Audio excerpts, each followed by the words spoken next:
Hi,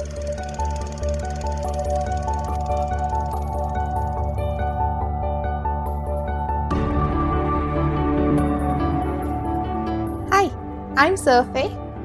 Hi, I'm Paul, and we are SP Film Viewers.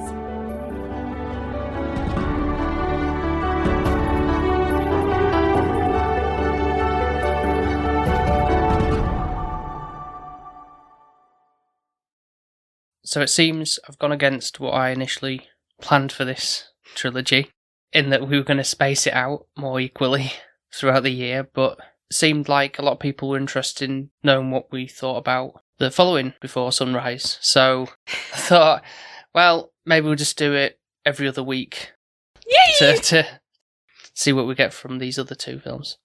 Well, it is the month of love. It's February. We've had Valentine's Day. I feel like this has kind of secretly worked well, in a sense. Yeah, I suppose. I really looked forward to this, actually, because I don't think I could have waited until the summer. And to be fair, I will have probably forgotten the film, the first one, knowing me with my goldfish memory, and had to recap it. But because we've kind of left a bit of a gap, but it's not kind of been a distant memory in my mind. Yeah. It's helped having a bit of a breather from it. And still wanting to go back to it and watch it again. And even now watching this one, I can't wait to watch the final film. Yeah, because you're still left in that uncertainty of will they, won't they, what is this relationship? I get what you mean, yeah. Interestingly enough, we haven't gone into this doing like a pre-ramble because I kind of didn't want to get like a spoiler on what might be occurring within the, like how long it was actually left between when they obviously said 6 months, but we were uncertain whether, I don't know about you, but like how long it was actually going to be, or whether it was obviously because there's other films they did obviously meet at some point, but how long the gap was. But no, I agree. I didn't think they would meet in 6 months' time, like they agreed. I didn't think that was going to happen. I feel like it is a bit of a longer version of serendipity, this film, in a sense of fate kind of brings them back together, and like they didn't know each other's last names, they didn't exchange numbers or anything like that, and now they're kicking themselves a little bit because of that fact, and they resent the life that they sort of have. So I understand this experience that they've encountered. Yeah, and I understand what you mean by a pre-ramble. If we'd have read the back of the case, if that would have given too much away going into the film. Yeah. Does it? Well, I can read what it says on the back now, in retrospect of things. And I say, like, interestingly enough, the fact that the film came out 9 years after the fact, and it was 9 years when they said they were meeting back up again. Which I really liked, because they actually looked like they had aged. They looked different, and Celine looked so much better than Jessie for aging. I won't say she didn't. She looked like a swan. I think Jessie peaked in his youth a little bit. Oh, I see. Okay. So I'll kind of go over what this says. In the breathtaking follow-up to Before Sunrise, Celine tracks down Jessie, now an author, at the tail end of his book tour in Paris, with only a few hours left before he is to board a flight back home to the States. That would have given it away to me. If we'd have done a pre-ramble, I would have already assumed that they hadn't met because of the word tracked down. Yeah. Makes you think that they never actually got to see each other. Yeah. So I'm glad we didn't do the pre-ramble. I didn't know what I would get myself into. Exactly, yeah, so that's why I kind of want to keep that out. And I probably will do the same for the other one, to be fair. Agreed. Yeah. That's all right with you, yeah. Yeah. So I normally would, but because they kind of give it a bit more a vague summary of when you see them. Well, we already kind of know what the film's going to be about. Oh, yeah. So we don't really need to do a pre-ramble of if we're looking forward to it or not, because we already kind of know. And that we are, in fact. Yeah. And what we're going into. It's just what the outcome is. And even now, it's leading you down a garden path which you don't know what the outcome is going to be. Because it does leave you off a cliffhanger again. Yeah, so this one, again, is full of deep conversational pieces. Imagine the lines on this, of having to learn them. I know. I've got a feeling that I say it, like, again, multiple times where they're just walking down one take down the street or whatever, and probably that may have been ad-libbed. I feel like there might have been some, like, right, here's a notion of what to talk about, but just freeform it if you want. I've got a feeling that's probably part of the process, because you would to have that kind of casualness of how to talk about such a particular subject, they just make it look effortless.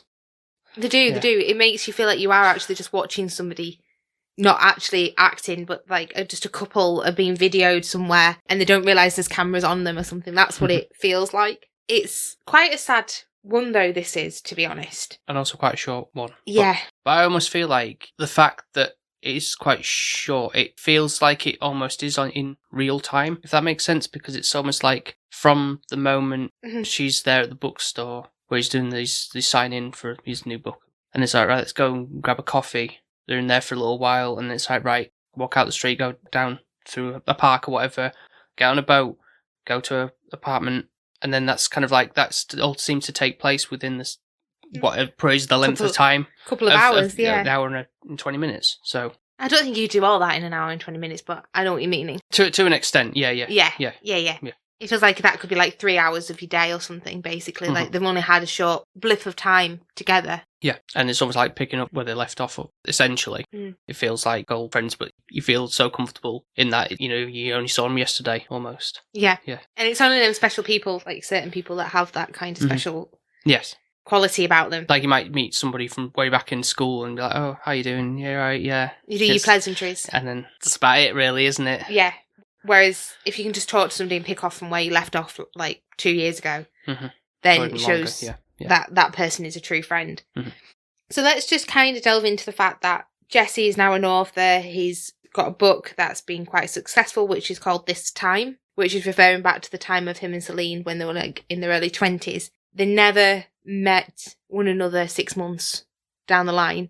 Jesse, however, did go out of his way to go and see her, and he had further to travel. Yeah. And Celine, bless her grandma passed away on the day that she was meant to be travelling down, which is a valid reason of not to go somewhere. It's not like she didn't want to. And you can kind of feel like this bit of regret and remorse for the fact, like, a what-if moment of, if we had have both arrived at the same time, or if we'd exchanged numbers, what would our life be? Been a bit more sensible about, right, where do you reside? What's your number I can reach you on, or something like that.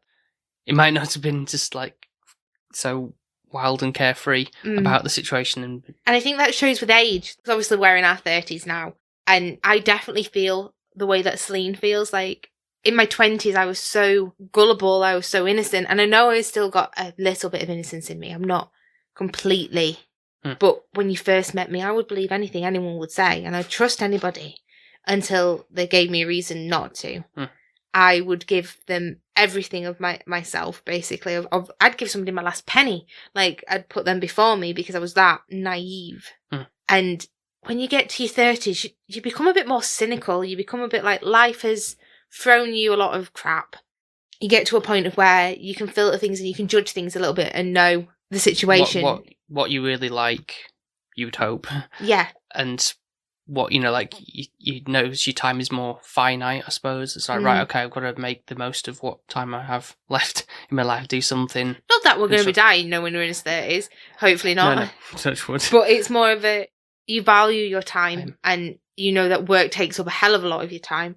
That when you do have free time, what you do with that free time is massive. Yeah.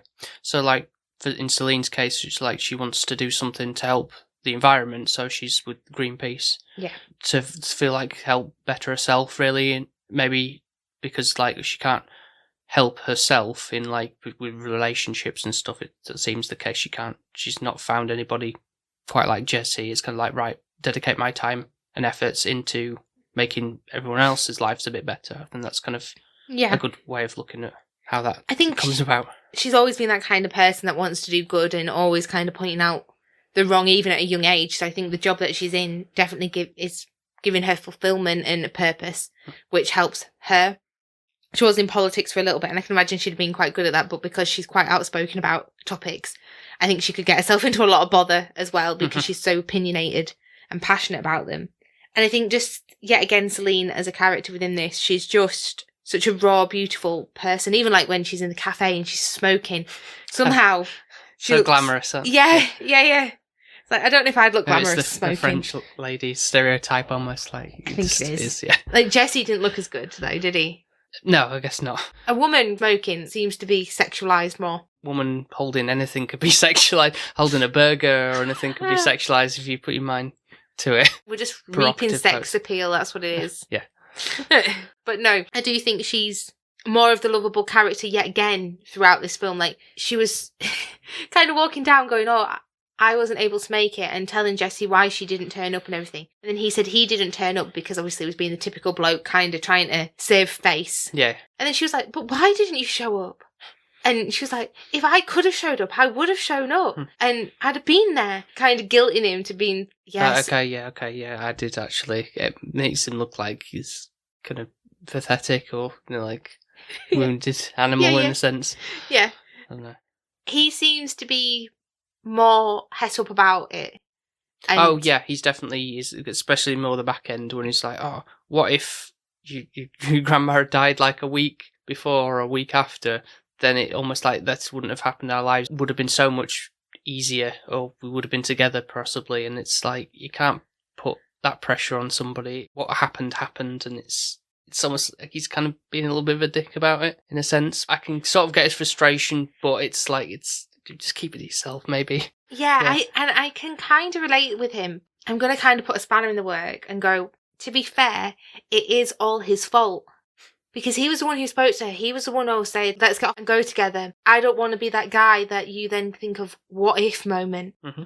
Yep. Well, he became that guy and she became that woman. This elusive what if. And then that haunted them for the rest of their lives. And I don't think they've ever been able to move on from it. No.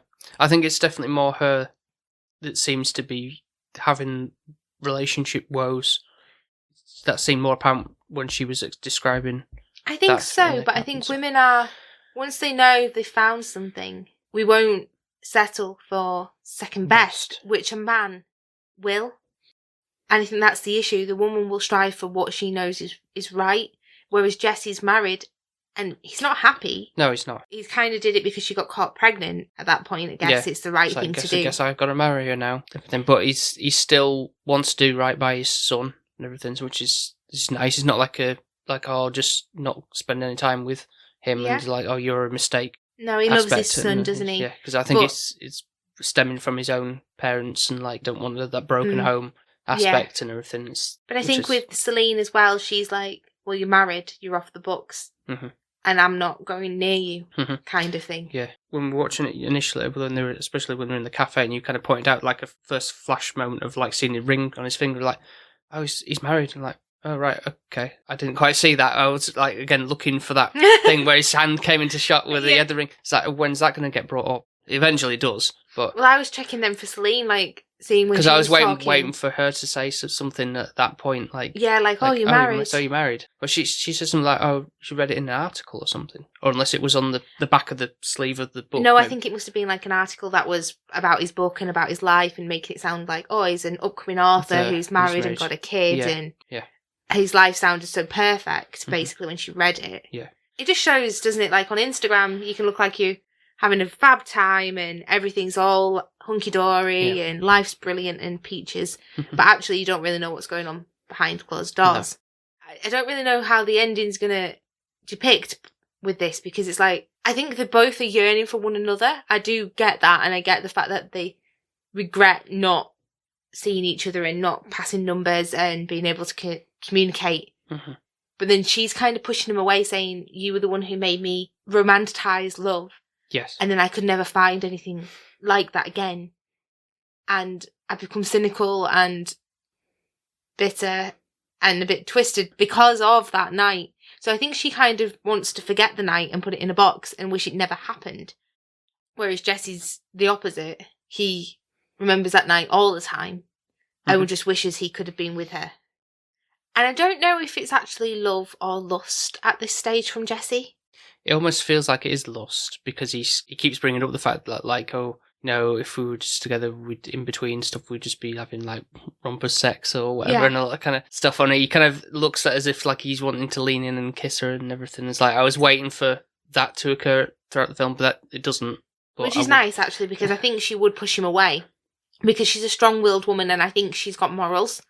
And I don't think she would go with a married man. Maybe until next time we see. But... Maybe when she's a bit older and romance still hasn't come her way, then maybe. Unless he gets divorced in the next one. Then she might. Which might happen, yeah. Then I think she would. Or maybe... Love how we're doing these predictions and what but maybe it's like... It's the shoes on the other foot that she gets married and he gets divorced and finds her again or something. It's like, oh, no, I'm searching you down, but you're married. And it's like, oh, no, sorry, mate. I've found somebody else. I think she would be, though, because she's so strong-willed. If she'd married somebody, she's married. Yeah. And it's his loss. I don't think she'd marry anyone just for the sake of marrying somebody. She doesn't seem that type.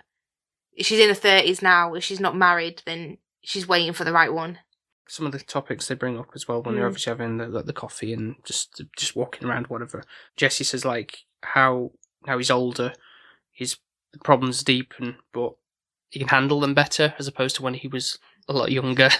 Yeah. And everything just always seems like a big mountain when you're younger. Everything just seems more of a challenge because it's all new and different and scary. You don't know how to approach your hormones or just your mentality. Yeah, and I think it is because it's all new. Perspectives. And there's a lot of people a lot older than you in them environments, and you're the fresh young puppy face. You're looking to them for guidance maybe on how to do things. You get to a certain age, right? You're grown up enough now. You've got to figure it out for yourself. Yeah, and I think that's where we're at. I think we're still childs at heart. But at the same time, we know we're adults and we have to sort our own shit out. I.e. the house, for example, when things go wrong in the house, right? Okay, right. You've got to sort it out, get someone in, or fix it yourself, and then bugger it up even more. We've had that, didn't we? Yeah. Oh, there was a tap dripping, and then we were like, oh, we'll just try and tighten that tap up, and then somehow it decided to overflow the garage, and we're like, right, we've just made it worse. We could have left it and saved yourself like £200. But it is what it is. But you learn from your mistakes and you grow. And I think that's in your 30s, you've had your 20s, which everyone thinks, oh, you come out of uni, you graduate, you go into a job, you then get married, you have kids. And it's like, it doesn't really work that way. I think when you're in your 20s, you get idolised that you can do anything you want. And then you realise the big bad world sometimes don't want you to do everything you want, and you can't always do what you want because money and situations dictate a lot of that. Yeah, absolutely. Whereas in uni, you're like, oh, you can be whatever you want to be. And it's like, yeah, but if I apply for a job and they don't give me it, then what? I can't really, can I? No. And they don't really teach you how to cope with that. No. And then when you're in your 30s, like us, then you kind of are aware of these situations and you're a bit more cynical about it. Yeah, you kind of like, go, okay, well, if I'd have known that at that point, I could have maybe asserted myself a bit better with, I don't know, applying just randomly to companies and in the vain hope that they might select me or do something to boost my portfolio or something. I don't know, but depends on the job situation of you're going into. But yeah, it does really show though. Like, I think now if somebody asks me, and I've only just got into my 30s, but like late 20s, I feel like early 30s you establish yourself a little bit more. You become more like, you get a house, you get married, you more establishments. Then when you come out of uni, you think that you're just going to get that at the click of a finger, and it doesn't happen. And I think this shows it within this movie. Like, Jesse's successful as an author. Celine's got a job that she really likes. She's got her own apartment. Jesse's married and got a kid and settled down. Yep. And it shows how life change and progress. And I think that's why I really like the fact that they waited 9 years, because Jesse does say, oh, it's been 9 years since I've seen you. And Celine's like, oh, well, do I look any different? And like, compared to when I first met you to how you look now, I'd like to think there's a complete difference in me as well. Yeah, absolutely. You were like this skinny little teenage 20-year-old man. Well, a teenager if I was 20s. But you just looked like a teenage physique still. You were like, and then stick up and down. What happened? I fed you too much. Age happened. No, I think I just overfed you. Because I was the opposite when you met me. Body just went, no, you're going to put on weight now. No, but you look so much better for it. You really do. But Jessie looked more old and weathered. Like, Celine looked thinner, that's what he said. And she looked more kind of confident, not as naive. I suppose. Her innocence had gone a little bit. She was more like a woman. And Jessie just looked weathered, like life had got him down. Well, he said that, didn't he? His life has been, like, almost like 24/7, like, bad or whatever. But I always think, they did say this though, and I think Celine said it, well, if you think life's bad and you're a negative person, you could have all the money in the world, and then depending on what situation you put in, you're still going to feel that way. Some people are just more optimistic and positive people. It's just who they are. I think that's what he said as well. Something about, like, someone who's, like, paraplegic or something. And the situations they'll kind of balance out, despite, you know, they get you accustomed to that lifestyle, or like say if someone was a millionaire, they'd that balance out as well. So it's all kind of become equal by the end of it, no matter what life throws at you, I suppose. But yeah, because you change in certain points, but you can't change who you are. That's what Celine says. You're still who you're going to be, even if you developed. You're still you. Yeah, and they also bring up about, like, which I'm sure you might also have this as well, where you kind of misremember memories. Like, I guess obviously, like Press at this point about, like, when you're younger and you might remember something completely different. Like, I think, was that a real, I don't know, like you've said before, like, does anyone remember this cartoon? Yeah. Or something. It's like, oh, yeah, no, I do. When you, like Dapple Farm. Yeah, or like that Okie Coke. Okie Kokie. Like stop motion Acorn guy. Yeah. And things like that. And it's like, yeah, some people do remember, and it's kind of like, it's sometimes a relief when people do think for those situations, but I'm guessing, like, any more particular personal memories you might misremember. I don't know if there's any examples of that you can think off the top of your head, or... See, this is quite sad. I don't remember much of being little. Like, some people are really good at that. Like, they can describe their bedroom and everything. And my childhood memories, which I remembered, normally seem to be right with what I remember. But Sarah, however, my sister, her memories, she always seems to make them seem worse than what they actually were. Right. She thinks that she was left on her own in our old house, and, like, no parents were there. And she was crying at the top of the stairs. And I think she was just crying at the top of the stairs because she'd been put to bed, and Mum were downstairs just ignoring her, thinking, you'll go back to bed. But she assumed nobody was in the house. Because no one was paying attention to, thinking, oh, why is no one here? And she will say that Mum and Dad left her on her own still today, because that's what she thinks happened. But it didn't. Yeah.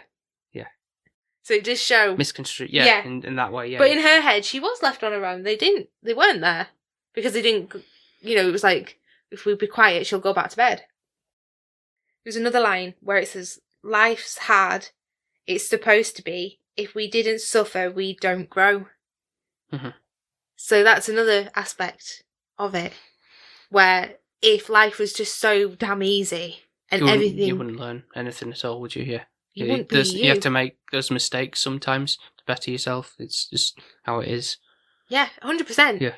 And I think that's one of the things, like, even having children, you kind of have to let them make their own mistakes instead of making life perfect, because when you're not there, how hard is that going to be for them to learn that?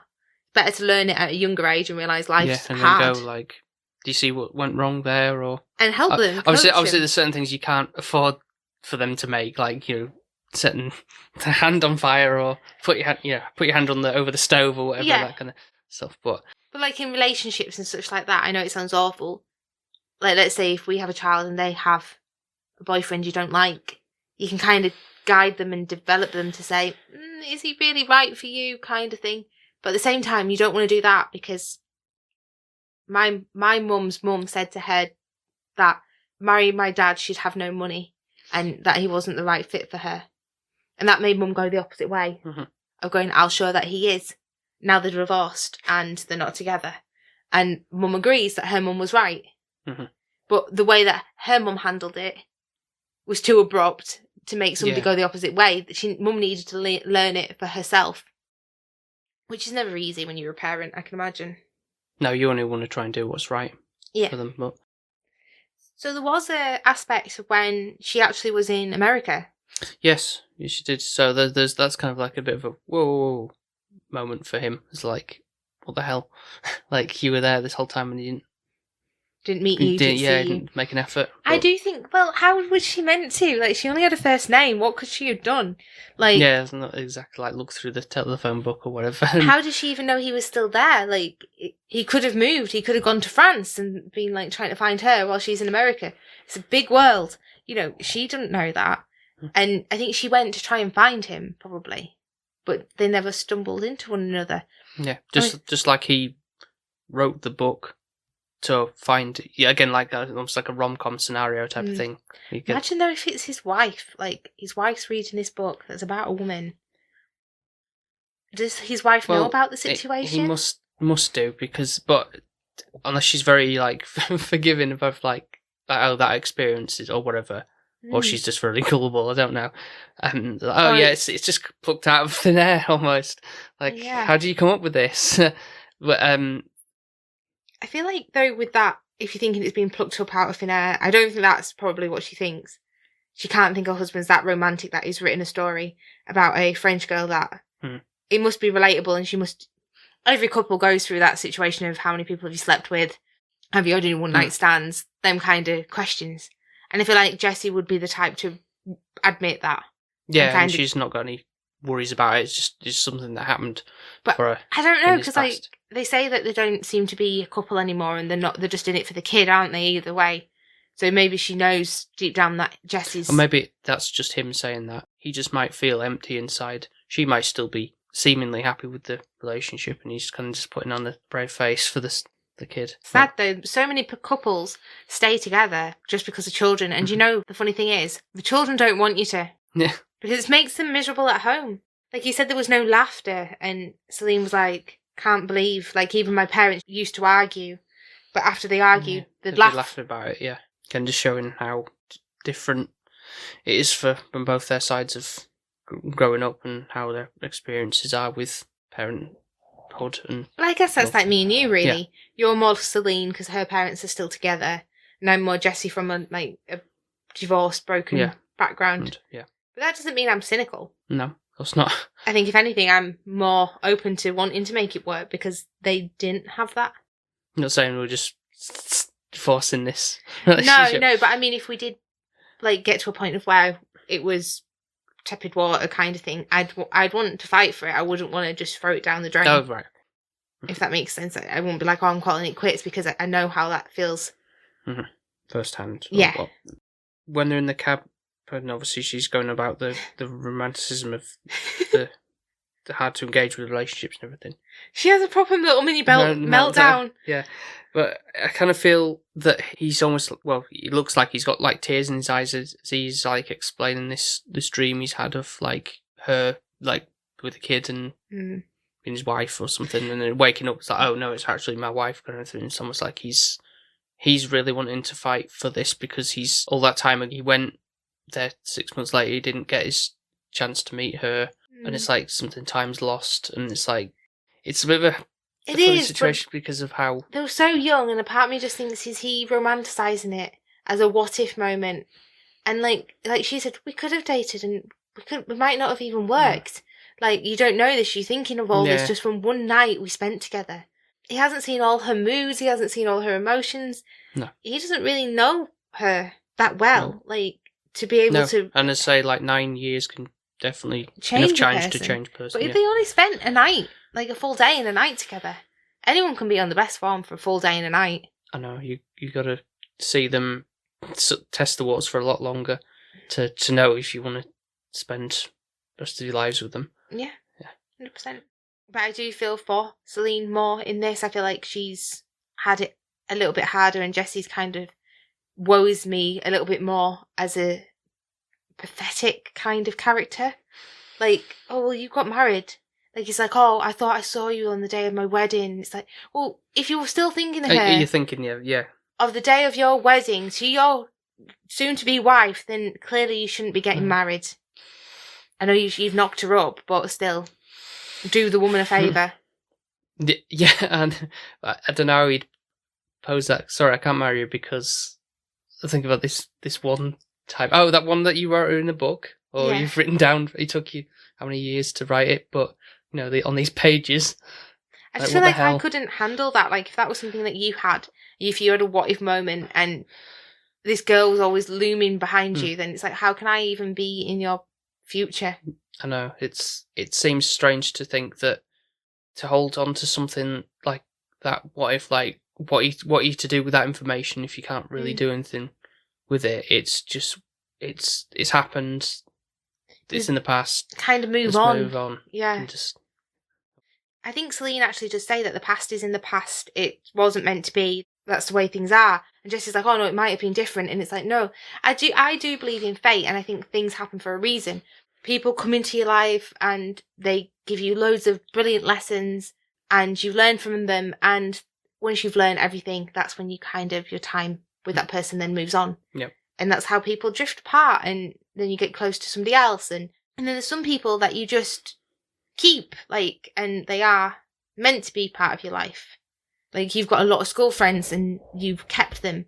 Whereas I see it's like certain people serve you throughout your time. Mm-hmm. And then you outgrow. Absolutely. And that's not a bad thing. And it's just the way life is.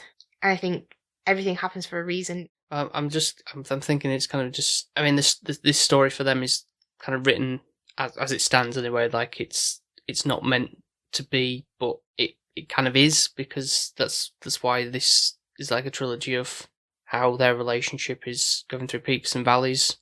I don't know, like I say, what is in store for next time with it, but it's definitely intriguing, and it's like how you get again drawn into these conversations. Like, my note taking, it's kind of like minimal, because I'm just again enthralled by what they've got to say, and it's so fast paced as well. Talking, like, they're not. Well, I wouldn't even say no, but that. I mean, it's like there's no kind of quiet moment. And they're quite continuous flow and stuff. Yeah. So I've kind of written a couple of things of what they've kind of touched upon, but like, okay, well, just slow down a sec. Yeah. In that sense of fast pace, but like that seems kind of important, and it's just really engaging with what they say again. They've got what they've got to say. Mm. Yeah. Speaking of which, another Celine line, because I just think she's top notch with everything she has to say. I really root for her as a woman, and I think she hits the nail on the head. So there's a couple of things that she says. So, for example, sex is not the be all and end all kind of thing. You know, if we were like that at it 24/7 all the time, and that lust and romance was there at the beginning, 10 years later, that's not really normal. And obviously she's given birth as Jesse's wife. She's not going to want to be doing that all the time now, because she's got someone else she needs to look after. And she roots for Jesse's wife, even though Jesse's like, well, we don't do it anymore and all of that. And I think men sometimes just think with their underpants on that situation. I mean, you might be casting aspersions there, but I think, personally myself, I'm thinking like when younger, yes, admittedly, that was like all that it seemed like to be the be all end all. Like, right, let's have a relationship and be like, let's be in the throes of just touching each other and all that kind of stuff. But I think as I've gotten older, it's kind of getting to a point of like, you become complacent as well, Paul. Is that what you're saying? To a great, it's not like I'm striving for that too much. I think you're more content. I think sometimes. Yeah. It doesn't have to be like because we know we love each other type of thing. It's not like it's almost having to do that. It's like you have to prove that you're still in love with me. You're not, having to be that intimate. It's like, right, yeah, you love me, right? in that respect, because we're not just at each other. Yeah. She also has another line for men as well. Men feel useless, as women can now look after themselves and don't need a man only to love them. So now we can get a job, we're successful, we can defend for ourselves. Like back in the day, the man would go out to work and the little housewife would clean and cook for and wait for him to come home. Yeah. That's not the case anymore. We're more able. Independent. Yeah. And really, we only need a man for companionship. And I think procreate. Men find that hard to think that women aren't a damsel in distress anymore. I think that's what she's portraying. Yeah, some men do, but again, I'm not about that really. You'd rather be a damsel in distress than me save you, wouldn't you? No, I'm not saying that. I'm just thinking like how that's just an old way of looking at how women should be treated. There should be equal rights and. Good, Paul. I agree. You need to say all the right things because the microphone's on. It's true, though. It is. Yeah. One last thing for me, which is another Celine. That's it. Put that on a t-shirt. Team Celine. Think like a slogan. Actual slogan. Team Celine. Okay, that's fine. Yeah. I thought you were like there was something I'd missed in here. Rhymes. No. So she's really happy being alone. And that made me think of you because, like, she says that and then she read that stupid book and then she blames him. Like, sometimes she gets into a relationship and she gets stuck and she feels like she's not herself or anything like that. And she's really happy when she's just by herself. And I think that's a quality you have. Like my own company. Yeah. And I like being in your own company but not talking to you sometimes. And I know that sounds really strange, but that's how I know I've found the right person. Because I overtalk for the sake of overtalking, and that's probably when I'm not comfortable. Because you got to feel like you need to fill a void with something, yeah. Whereas with you, I don't. No, I guess not. But one of the reasons I kind of like have my own time and so especially if it's like say watching something that you might not particularly be interested in, because like one, I don't, especially if it's something I haven't seen, I haven't vetted particularly, but I'm thinking, don't know if you're gonna like this, so I won't approach you on that because, like, I don't want you to be like going through this, going, oh, what have we put on? And I don't know. I feel like then there's no pressure on that. It's like if I want to stop at any point or whatever, then I can just go right, okay, move on, put something else on, or things like that, and just yeah. Because like not having to worry about what. It's only me I've got to please on that situation, I suppose. Yeah. I get it. Like when you ask me what I want to watch or where do I want to go, if I want to go somewhere and then you're not enjoying it, that kind of makes me not enjoy it because I know you're not enjoying it, if that makes sense. Yeah. So before we go to the scoring, just one last thing to touch upon, really, I think. When they go into her apartment, firstly there's that little cat in the alleyway. Her cat is amazing. The fact that she could carry it up all those steps. I didn't struggle like it was like proper hugging and cuddling, and I'm thinking I'd pick Arthur up. Cat, yeah. I'd be lucky if I got up 2 steps. Yeah. Mind 2 flights. Yeah, I know.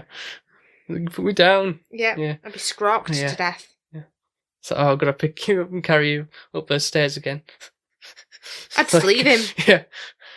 Like, right, you can make your own way up. When the reason they're obviously going up is because he wants to hear her. He mentioned earlier, like, oh, you play the guitar and you've written some songs, so can I hear one of your songs? He's like, oh, I can't sing a song. I haven't got a guitar. So go to her apartment where she's got her guitar to sing. And so she sings this song, the waltz, she calls it.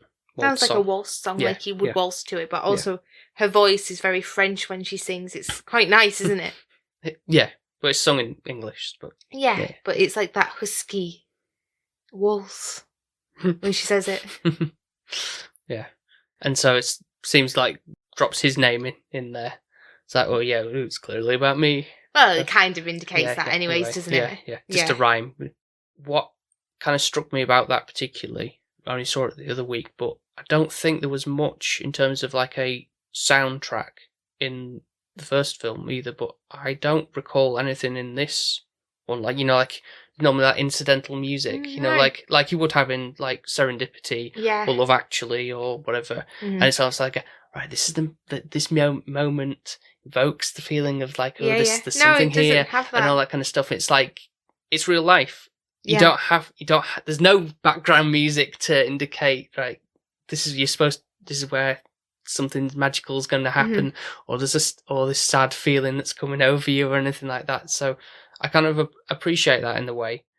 And it's obviously, this is like the only sort of form of a soundtrack.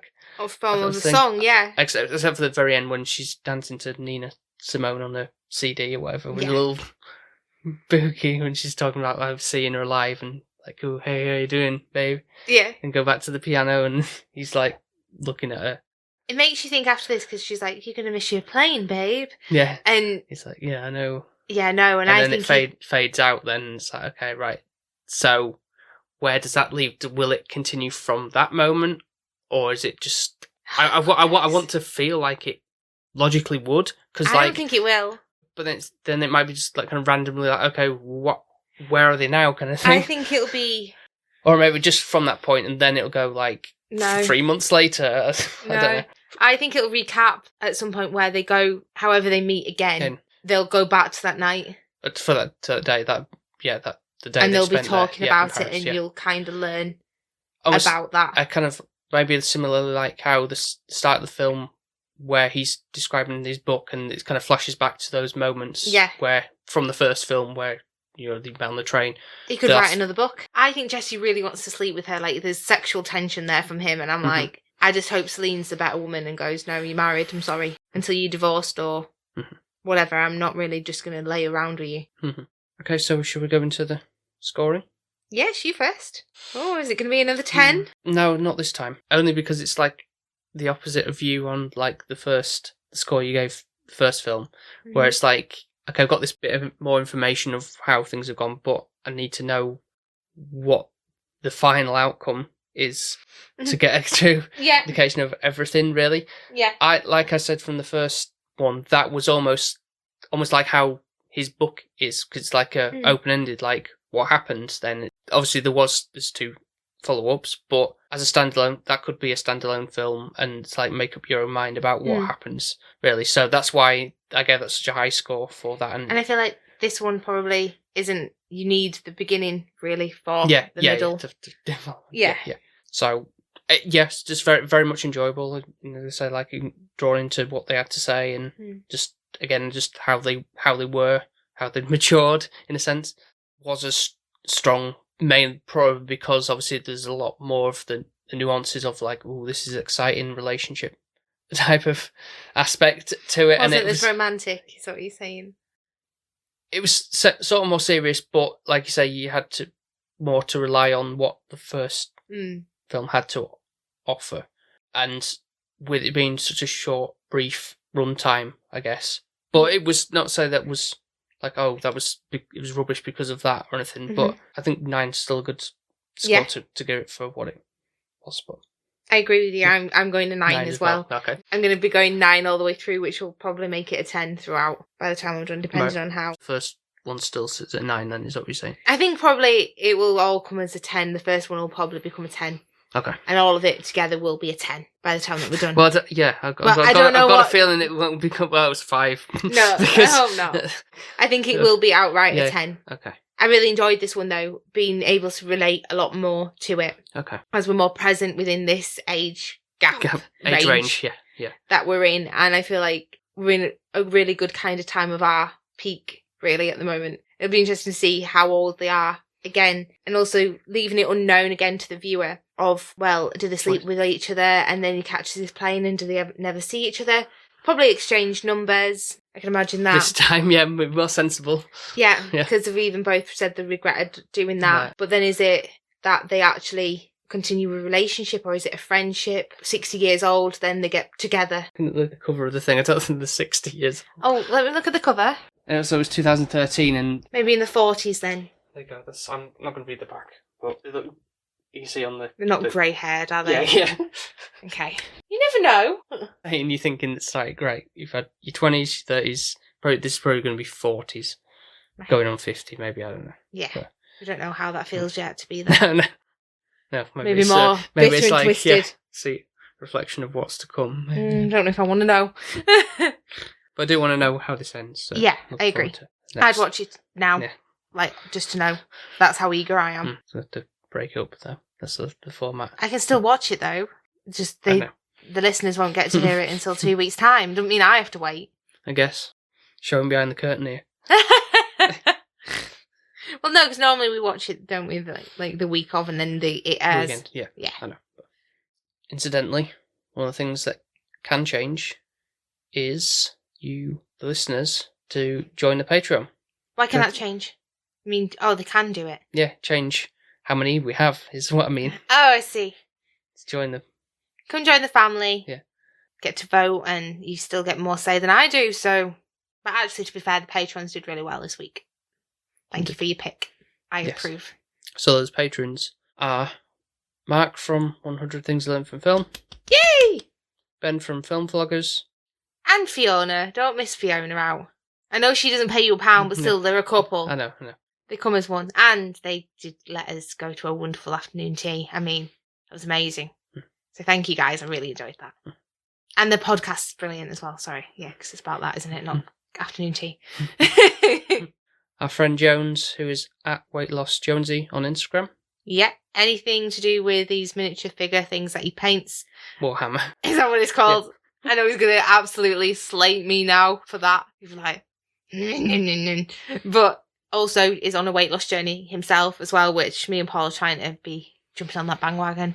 But seems to be more stuff adding to my waistline with afternoon tea, which was delicious. But yeah, go check his page out and follow him and give him all the love. And then my mum. Yep.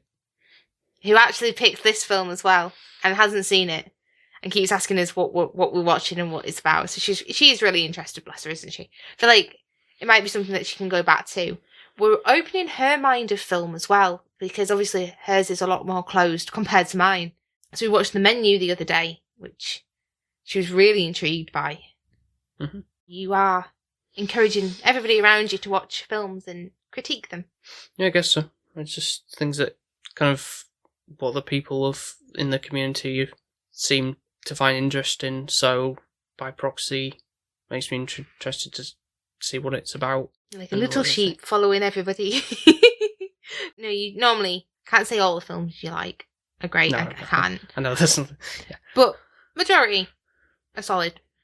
Yeah, so if you would like to join the Patreon family, you can do so over on patreon.com/SP Film Viewers, where you pay £1 or $1.50 a month. You get your name read out on the show, and you also get to vote once a month for a film we watch. Either one that neither of us have seen, or maybe something that Sophie hasn't seen before. Depending on how it falls. Yeah, that's right. Yeah, how if I feel like what I want to go with. Also, you can listen to some of our previous episodes over on Apple Podcasts, Spotify, Podbean, and wherever else they do the scoring system. Yeah, so definitely go check them out. I've got a load now. Been doing this for over 150 now. Wow. And if you haven't already and you want to follow us on social media, then you can by all means do that. We've got a TikTok page, a Instagram and Twitter page. So if you are struggling to find us, we're under the handle SP_film viewers. We'd hope you're not struggling to find us by this point. Go like, subscribe. You never know. People might have just started listening to us. Don't know. Maybe new listeners out there. Yeah, I guess. But if not, I'm sure by the time that we get to this point, people just stop listening. If they've already know what we're going to blab about. Yeah. Because to be fair, I know I would. Be like, okay, that's done. Ignore the fodder at the end. Great stuff.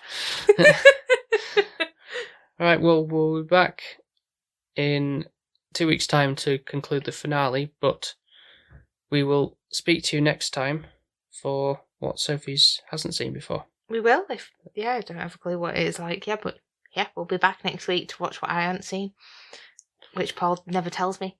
So thank you very much for listening, and we will speak to you next time. Speak to you next time. Bye. Bye. Bye. Bye. Bye.